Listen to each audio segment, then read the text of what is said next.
राधे राधे दोस्तों, आप सभी का स्वागत है मेरे YouTube चैनल श्री गणेश अंबिका में। देर किए बिना शुरू करते हैं आज की प्रस्तुति। एक बार नैमिषारण्य के निवासी अर्षियों ने संसार के कल्याणार्थ सूत जी से पूछा, हे सूत, कराल कलिकाल में लोगों के बालक किस तरह दीर्घायु होंगे सो कहिए।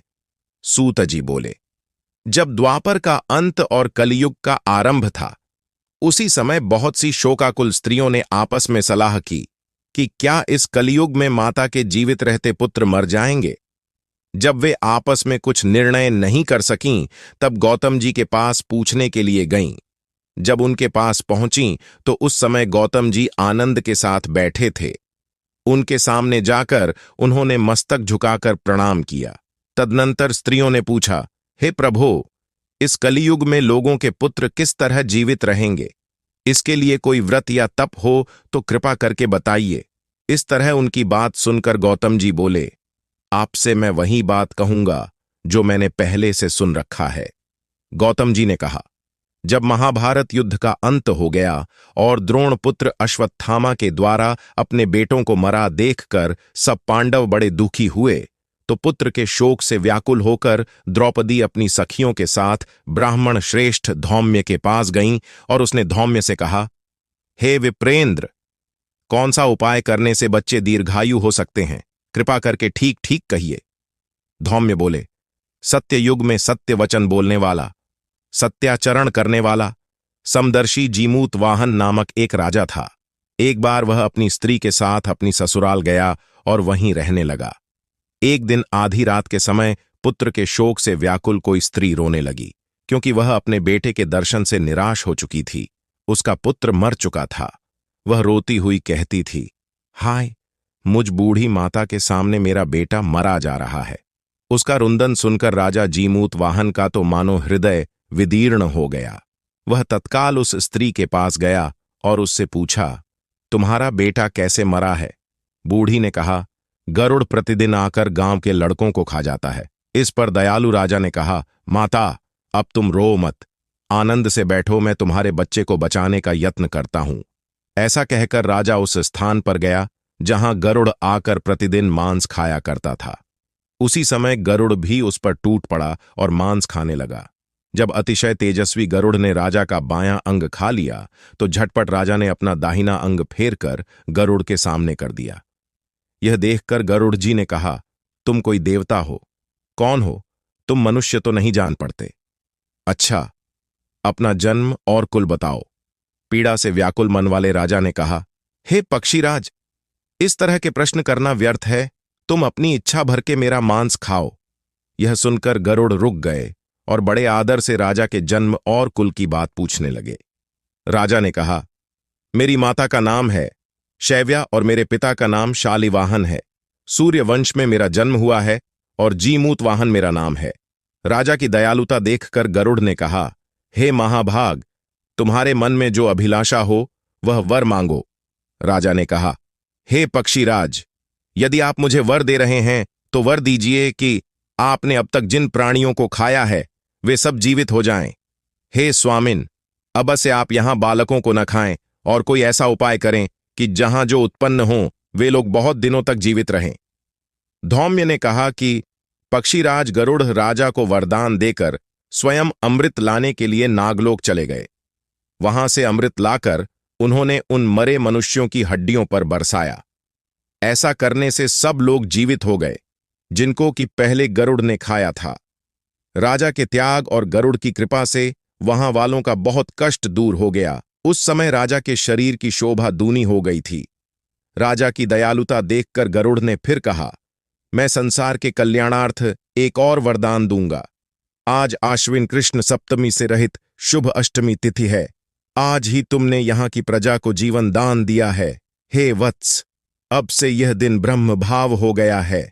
जो मूर्ति भेद से विविध नामों से विख्यात है, वही त्रैलोक्य से पूजित दुर्गा अमृत प्राप्त करने के अर्थ में जीवित पुत्रिका कहलाई है। सो इस तिथि को जो स्त्रियां उस जीवित पुत्रिका की ओर कुश की आकृति बनाकर तुम्हारी पूजा करेंगी, तो दिनों दिन उनका सौभाग्य बढ़ेगा और वंश की भी वृद्धि होती रहेगी। हे महाभाग, इस विषय में विचार करने की भी आवश्यकता नहीं है। हे राजन, सप्तमी से रहित और उदयातिथि की अष्टमी को व्रत करें, यानी सप्तमी विद्ध अष्टमी। जिस दिन हो उस दिन व्रत न कर शुद्ध अष्टमी को व्रत करें और नवमी में पारण करें। यदि इस पर ध्यान न दिया गया तो फल नष्ट हो ही जाएगा और सौभाग्य तो अवश्य नष्ट हो जाएगा। जीमूत वाहन को इस तरह का वरदान देकर गरुड़ वैकुंठ धाम को चले गए और राजा भी अपनी पत्नी के साथ अपने नगर को वापस चले आए। धौम्य द्रौपदी से कहते हैं, हे देवी, मैंने यह अतिशय दुर्लभ व्रत तुमको बताया है। इस व्रत को करने से बच्चे दीर्घायु होते हैं। हे देवी, तुम भी पूर्वोक्त विधि से यह व्रत और दुर्गा जी का पूजन करो तो तुम्हें अभिलाषित फल प्राप्त होगा। मुनिराज धौम्य की बात सुनकर द्रौपदी के हृदय में एक प्रकार का कौतूहल उत्पन्न हुआ और पूर्वासिनी स्त्रियों को बुलाकर उनके साथ यह उत्तम व्रत किया। गौतम ने कहा, यह व्रत और इसके प्रभाव को किसी एक चिह्न ने सुन लिया और अपनी सखी सियारिन को बतलाया। इसके बाद पीपल वृक्ष की शाखा पर बैठकर उस चिह्न ने और उस वृक्ष के खोंते में बैठकर सियारिन ने भी व्रत किया। फिर वही चिह्नी किसी उत्तम ब्राह्मण के मुंह से यह कथा सुनाई और पीपल के खोंते में बैठी हुई अपनी सखी को सुनाया। सियारिन ने आधी कथा सुनी थी कि उसे भूख लग गई और वह उसी समय शव से भरे हुए श्मशान में पहुंची। वहां उसने इच्छा भर मांस का भोजन किया और चिह्नी बिना कुछ खाए पिए रह गई और सबेरा हो गया। सबेरे वह गौशाले में गई और वहां गौ का दूध पिया। इस तरह नवमी को उसने पारण किया। कुछ दिनों बाद वे दोनों मर गईं। अयोध्या में किसी धनी व्यापारी के घर में जन्मी।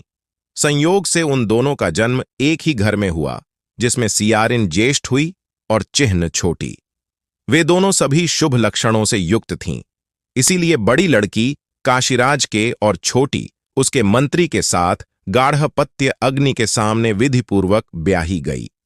पूर्व जन्म के कर्म फल से वह मृगनयनीय रानी हुई। जिस किसी भी संतान को उत्पन्न करती वह मर जाती थी और पूर्व जन्म की बातों को स्मरण करने वाली मंत्री की पत्नी ने अष्टवसुओं के सदृश तेजस्वी 8 बेटे उत्पन्न किए और सभी जीवित रह गए।